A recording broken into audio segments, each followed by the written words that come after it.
আর এই মাথায় খালি উল্টোপাল্টা চিন্তা। কি হলো? আরে কি হলো? এই জল দাও তো গো। আরে কাশছো কেন? জল জল খাও, জল খাও। ওটা সকাল সকাল প্রসাদ খেতে কি এভাবে বিষম লাগলো? এটা কি ভালো লক্ষণ? একটা কাজ করো, তোমার কাছে অফিসে যেতে হবে না, তোমার বাবার সামনে নেবে। মা মানে আমি যদি অফিসে না যাই তাহলে তো খুব মুশকিল হয়ে যাবে। অফিসে অনেক কাজ, আর তাছাড়া বাবা একা থাকবে, আর ওর তো চেক আপ আছে। আজ ডাক্তারের কাছে যেতে হবে না, ফোন করে বলে দাও কাল যাবে। বেশ, তোমার কথা কি আর অমান্য করতে পারি?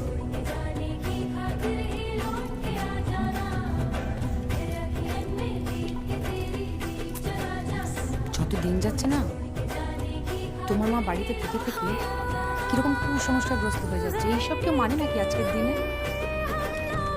মা কুসংস্কারগ্রস্ত হচ্ছে ভালোই তো, মার জন্যই তো আজকে আমরা সারাদিন একসাথে বাড়িতে